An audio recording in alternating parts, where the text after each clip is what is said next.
iyang giisa, di lang ang iyang kamot, kundi ang bata mo iyang giisa, no? And then, you have Leviticus 9:22, nga ning una og panalangin si Aaron, og misunod si Moises in verse 23. Again, Numbers 6:23. Mao na ang priestly blessing. Okay? May the Lord grant you peace. No? So, kanang tulo ka blessing. And there is also in Sirach, chapter 50, verses 20 to 21. Importante kayo din nga yugto. Because as Jesus was lifted up, He also blessed them.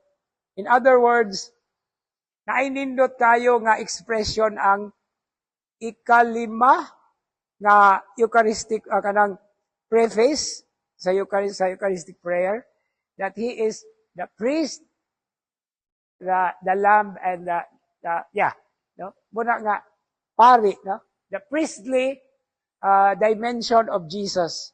The priestly office. Di ba tulo man na ka-offices? Priest, king, and prophet. Okay. Now, finally, verse 51. This verse involved two simultaneous movements. The first one is away from them as He parted. And then the other is, He is carried up or taken up to heaven. Now here is importante kayo. Mauni ang meaning or nuance sa ascension as differentiated from assumption. Okay, let me simplify this. Ascension, aduna siya gahom nga musaka sa langit. No, sa Italian, ang tawag anang escalator, ascensore. Ascensore. So siya ning lakaw. Unsa man ang assumption? Ang assumption, dili siya kahimo, siya mo'y dala. And that is what happened to Mama Mary. That is what happened to Elijah. And that is also what happened to Enoch. No? They were assumed to heaven. So, Cebuano, ascension is pagkayab o pagsaka. Ang assumption, pagpasaka o pagpakayab. No, so di man sila makahimo. No, so take note of that. Labi na pag-ampo ta sa glorious mysteries. Okay? The second glorious mystery is pagsaka sa langit sa Ginoo. The fourth glorious mystery is pagpasaka sa mahal na birhen sa langit. No? So you see now the difference. No? Hinaot nga shining kaayo ang difference, hayag kay satanan kay you see now. No? You see now the difference. You see now. Okay. Okay. Final section.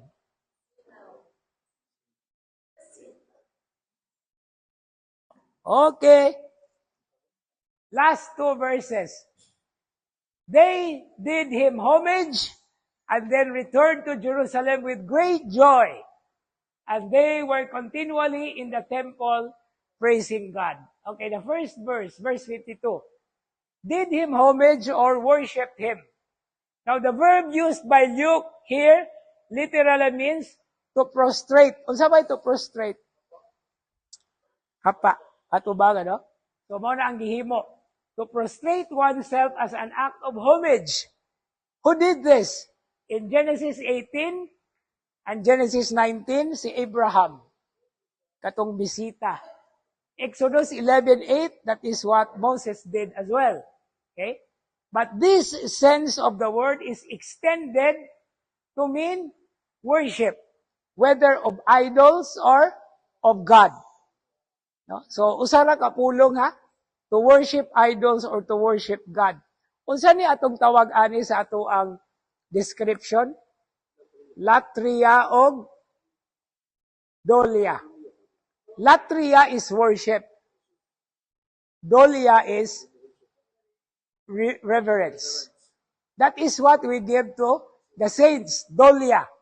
To the Blessed Virgin Mary, hyperdolia. higher than what the saints. Kaya of course, the Blessed Virgin Mary has a special role. But latria is only for God. No? We do not do that to the saints. No? So latria. Okay?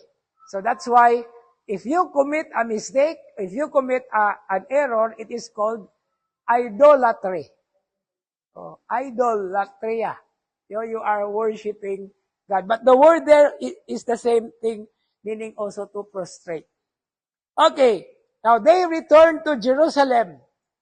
This is a sign, dili na duha ka F. This is a sign of showing obedience to Jesus.